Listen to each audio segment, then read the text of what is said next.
Hello and welcome back to the podcast. You are listening to the Reversing Diabetes with DelaneMD podcast. This is episode number, I believe, 189. I meant to look that up. I'm pretty sure that's where we are. I'm your host, Dr. Delane Vaughn. If you're looking for strategies to live a naturally healthy life, you are in the right place. That's what this podcast is dedicated to. So today we are going to talk about the struggle. It's definitely that season of the year where we have made New Year's resolutions, and the reason that we don't stick to it has come to light, has kind of drifted up to the top because it's boring, because it takes making decisions that maybe in the moment are difficult in order to create something in the future that we want, all of these reasons. So this is kind of the time of the year where we're starting to consider dropping our New Year's resolutions, or we're starting to see it's harder to continue with the things that we want to create in our life. So that's what we're going to talk about. Before we get started, as I say I started doing this maybe a year ago where I would mention this. So I think it's important, and I think it's so important that I say it in every single podcast. So if you are on meds for your type 2 diabetes and you are making the changes that I recommend in these podcast episodes and these episodes of this podcast, and you're making these changes and you're on meds, you need to understand that this can be dangerous. You need to have a clear line of communication with your primary care provider or the doctor who is prescribing these medications in order for you to have a way to call them, to contact them when your numbers start to get low, so you can get some direction about coming off of those medications. So if you are making these changes, please make a phone call to your physician or your primary care provider or your whoever's prescribing these meds so that you can be safe while you're doing this. If you're taking these meds and making these dietary changes, you can get to a point where you're sick, where it's dangerous, like deadly sick. Remember, you started medications because of the way you used to eat. When you change the way you eat, you're going to need different medications or less medications. That's the whole point of changing the way you eat, right? Like that's the point. That's what we're looking for.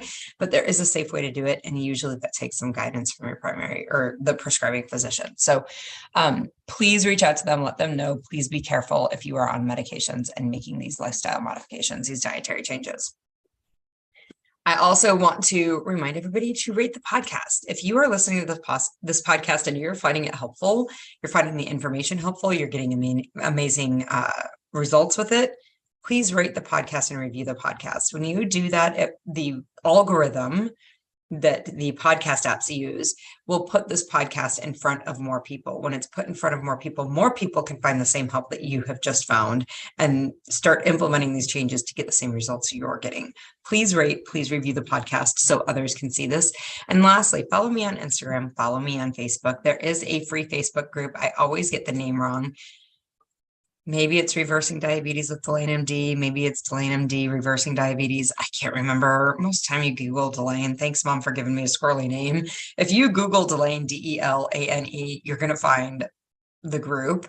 It's a free group, but you have to ask for membership.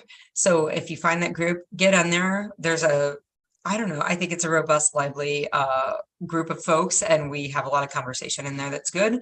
So follow me on Facebook at DelaneMD, follow me on Instagram at DelaneMD, and then look for the Facebook group. Again, search DelaneMD, you'll find the group. So those are some ways that you can get help that's more than just what's going on in this podcast. So let's dive into the struggle. It is the time of year when we're really struggling to keep our New Year's resolutions, or we are struggling, even if it's not. Like I've had many women that I work with, and they all come to a point where they're just like, I don't want to do this anymore, or it's just so hard. Is it ever going to be easier? Why does it have to be this way? And so they get very frustrated and they get exhausted. They describe it as exhausted. I'm exhausted with this. I'm just exhausted with the work of this. And when I ask them what they want, usually it's some version of, I don't want this to be forever, or I want to find peace with it. Right. So sometimes when they say, I don't want this to be forever, they do mean that they don't want to live without that food forever. But sometimes they just mean that they want it to just be easier for a moment. Like they just don't want it to be this hard forever. And so when I ask them to describe what it is that's hard, They usually describe this, what I call a volley in their brain about, am I going to eat it? Am I not going to eat it? What am I going to eat? Do I eat that? Do I not eat it? Is it right? Is it wrong? Is it going to make my sugars pop up? Is it going to be fine? Am I going to starve? Am I going to be satisfied? Am I going to get so hungry that I overeat a bunch of stuff that makes me sick? Or am I going to be fine? There's this volley of discussion in their brain about, yes, I do, no, I don't. Yes, I do, no, I don't. Yes, I do, no, I don't. And yes, it is exhausting. It's that devil and that angel on your shoulder telling you stories that contradict each other, and then your attempt to decipher which one you want to do. And so when I ask them, a lot of times, I'm like, why is this a problem that you're having this conversation? One, they say they're exhausted with it. But two, they will report that there's a lack of trust. There's a lack of confidence in their ability to choose what serves their body best. And when I ask why there's that lack of trust in themselves, it's usually because they have thoughts floating through their head that sounds like, at some point, I'm just going to give in and I'm going to eat it. I know I shouldn't, but I'm going to. I know it should not even be a possibility, but here I am considering it. And then they start feeling hopeless because they are going to just do it. They have this story. They're just going to do it. And then, of course, they want to know how long they have to have this feeling, this negative feeling, this hopeless feeling. When I ask them why this volley is a problem, they tell me it's a problem because they don't trust that it's not going to devolve into this. I'm just going to eat it anyway. Okay. So when I coach clients through this, frequently I ask them, why do you think that you're just going to eat it anyway? And they will tell me things like, because that's what I've always done. And they're looking at their past to create a different future, which is very hard to do. But in addition, they're just ruminating and reminiscing about the lack of trust they've built in the past. Okay. So it's interesting. What they want is peace regarding what they're eating, and what they create, what we create, and all the humans do this. This is nothing unique to my clients. This is nothing unique to you. This is nothing that was unique to me. I did this too. But what we create in this constant volley is chaos. This volley of conversation back and forth is a bunch of chaos. So when I ask them, why is it on the table? Like, why is it still something that you're considering to eat these foods, even though they make you sick? Usually what they come up with is because I'm afraid that I'm never going to have it again. I am worried, like, why is it on a random Wednesday afternoon, why am I considering eating ice cream when I know it's going to shoot my blood sugars up? Their answer is usually some form of, well, I'm afraid I'm not going to be able to have the ice cream again, or it's been so long, and what if I can never have it again? Why do I have to keep doing this, right? And so my question, and this is probably one of the most insightful questions you can ask yourself: what's wrong if you can never have it again? Let's go there. What's a problem? If you can never have the ice cream again, what is wrong with it? Sometimes women will answer, well, nothing's really wrong with it. Yeah, well, if nothing was really wrong with it, we wouldn't be talking about it, right? Like, we wouldn't be having this conversation. What is it that your brain tells you is a problem with never being able to have ice cream or whatever your food of choice is? And usually what comes up is it's something along the lines of, I really want it. I really like it. Or it makes me feel good. The food makes me feel good. There's some version of why they want it that is keeping them compelled with considering having the food. Okay. So the next question I'll ask them is that true that you really want it? Like, that's 100% the truth. You really want the food. It's 100% the truth that you really like the food. It's 100% the truth that the food makes you feel good. And when I ask them that, is it 100% true? The story that you're telling yourself, is it 100% true? Almost always we come up with some version of no. Like, yes, I want it, but I wish I didn't. So it's not 100% true that you want the food. Yes, it tastes good, but that's not the only thing about it. Like, it tastes good, but it also makes me sick. So it's not 100% true that it's a good food, right? Like, that it's good just because it tastes good, right? The food will make me feel good. And invariably, my question is, how long do you feel good? How long do you feel good after you eat the thing? And they're like, it varies, 20 minutes, 2 hours, 5 hours, 6 hours. Usually it's somewhere between 20 minutes and 2 hours. And then I say, yeah. And how long do you, then what happens? And most of the time there's guilt, there's actual discomfort, there's nausea, there's the headiness that comes from the blood sugars going up, the like neurologic effects of the blood sugars going up, the neurologic effects of high insulin in our system. All of these happen and they usually don't feel good. And they last for quite some time. Right? Again, whether it's the neurologic effect of the blood sugar or the insulin, or whether it's the disappointment in yourself for having eaten it, or whether it's the fear that you experience whenever you see a blood sugar in the 200s range for the first time in weeks because you broke down and ate ice cream. Okay.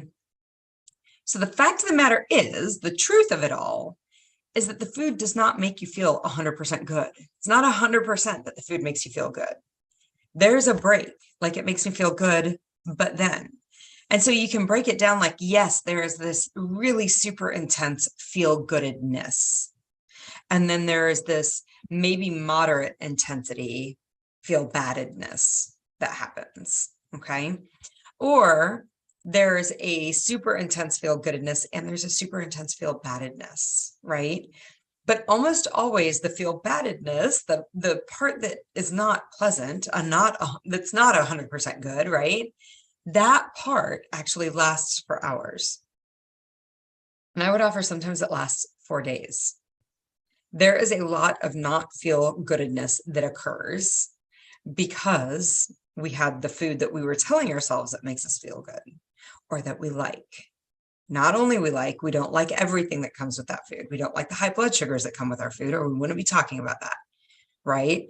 Or it's my favorite. Whatever the story is, that's not the only bit that's going true. And you've heard me talk about this. I've talked about this on the podcast a number of times. It's called equal airplay. You can not only tell yourself one side of the story, you have to tell yourself both sides of the story, okay?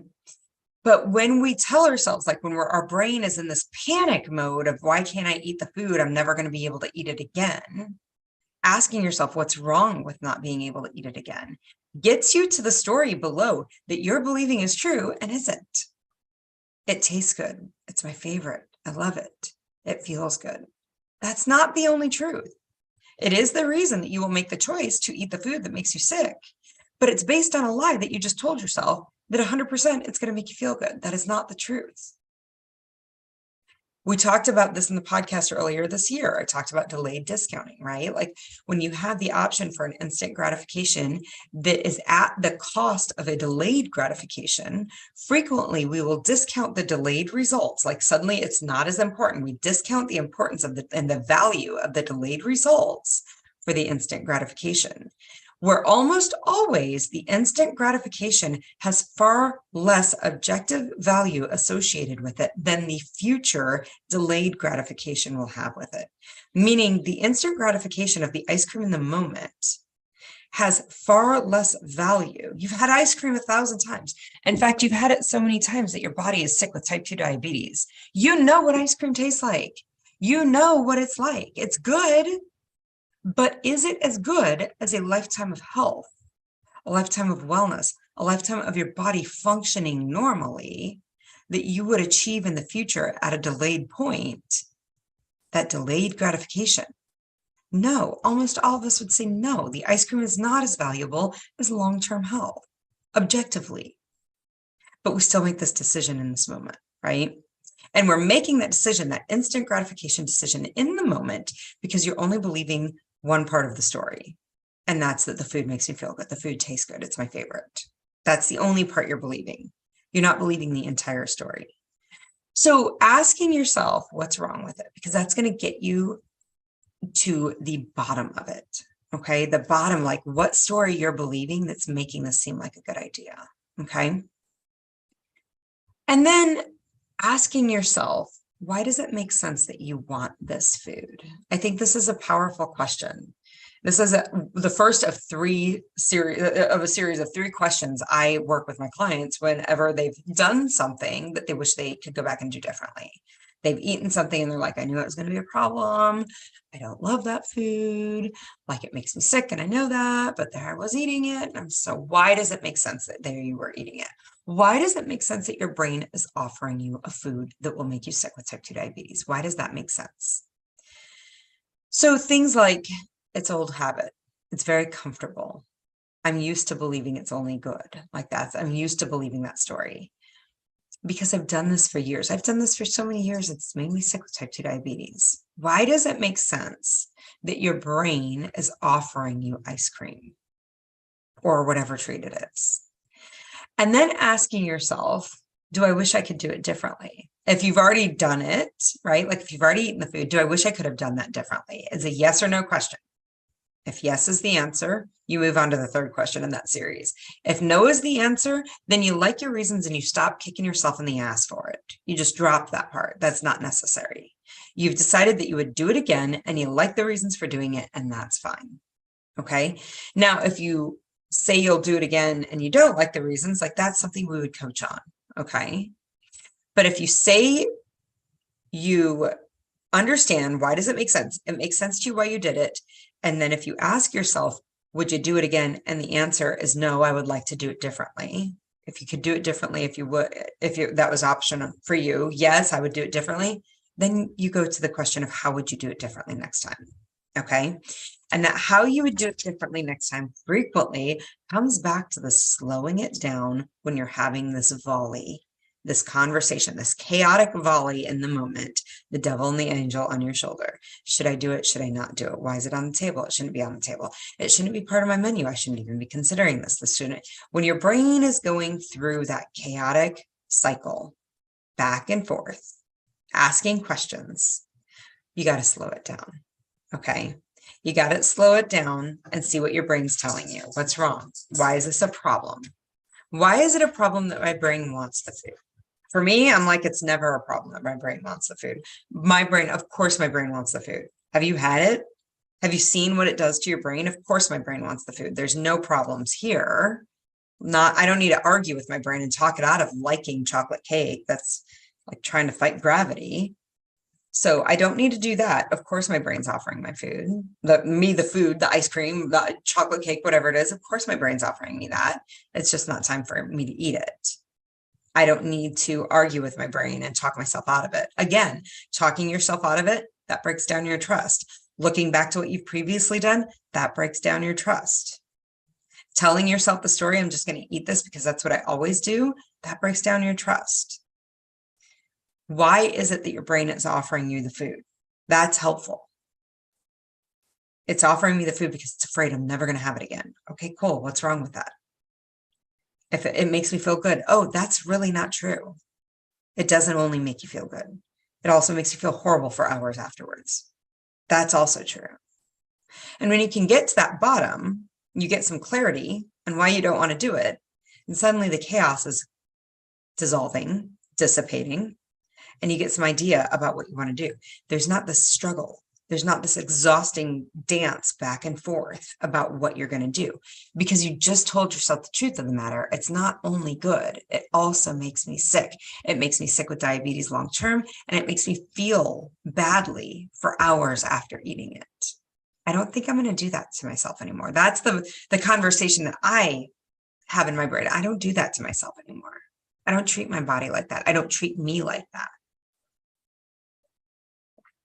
So understand, if you have this experience a lot, if this is the way that you find yourself coming to chocolate cake or ice cream or pizza or going on a food bender for a day and a half, if you find yourself coming to this a lot, I want to ask you if you experience anxiety associated with eating.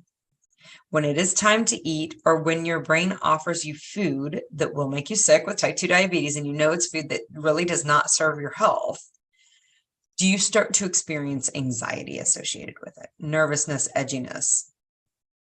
If you do, understand that that feeling will drive the production of stress hormones in your body, whether that be cortisol or adrenaline or the combination of these. Those hormones are meant to help you assess options quickly.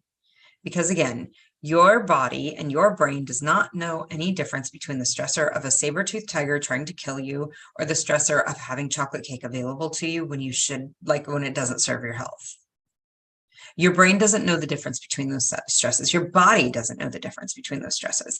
The way that our body behaves when we are under those sorts of stressors is the same, producing adrenaline and cortisol. When we were chased by things that would kill us, like saber-toothed tigers, it was important that we could have a way of rapidly evaluating our options to see how we could get to safety quickest. Okay. That rapid evaluation of options means that we are only looking at the step right ahead of us. We are not looking in the future to weigh the pros and the cons of that step. It's strictly, is this going to save me or not going to save me? That serves you well running from a saber tooth. That is not going to serve you well if you're trying to decide to eat chocolate cake or not. If you are only looking at the next step in front of you, the chocolate cake is going to absolutely seem like the right answer. You may die tomorrow. You don't even know. Eat the chocolate cake. That's where your brain will go. Chances are good you're not going to die tomorrow because you've lived all of these days, all of these years, all of this time, and not having done that. So we're going to go ahead and bank. It's the same reason we pay our bills, right? Like we're going to go ahead and bank on I'm going to live tomorrow. That's coming from a calm, rational place, not from a place of anxiety, nervousness, or edginess, not from that stress place. So if you're experiencing anxiety when you're eating, you are going to make decisions that are only serving your immediate benefit, not long-term benefits. And I would highly recommend that you start to work on calming yourself prior to any eating. Any eating.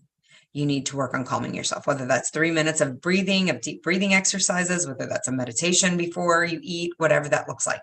But when you have food in front of you and you're feeling nervous and anxious and edgy, and the volley starts, the chaotic volley of conversation in your brain starts, and you start winding yourself up, I'm going to eat it. I know it's just going to happen. This is what I always do. I'm never going to be able to figure this out. Take a deep breath and calm yourself. Go to a calm state and do not make any decisions until you're in that calm state. When you're in that calm state, you can start to better analyze those pros and cons. Like, what's the entire truth here? It's not just 100% good. For some amount of time, I'm going to feel really bad about this, and my body is going to feel bad about this, and I'm going to prolong the result that I want, which is reversing my type 2 diabetes. Okay. So a number of things here, guys. Again, this is the time of year when we're all starting to falter on our New Year's resolutions, right? There's no longer the new sexiness of it. Now we're just having to kind of stick with it and figure out, how do we do this every single day? Okay. It's easy to fall into complacency and fall back into old habits. So if you're feeling struggly, if you're feeling exhausted with the quote unquote struggle, take this time to work through this. Why is it a struggle? What is my brain telling me? And why is it a problem? Whatever my brain's telling me.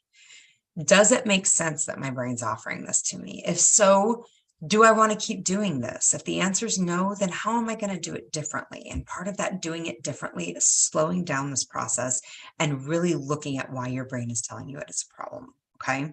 This is what we do in coaching. This is a great example of what happens in coaching. If that's something you're interested in, if you're interested in the 6-month program to help you reverse your type 2 diabetes, send me a message, Delane@DelaneMD.com. We will get you set up for a consult and get you started. I hope you found this helpful. I will be back next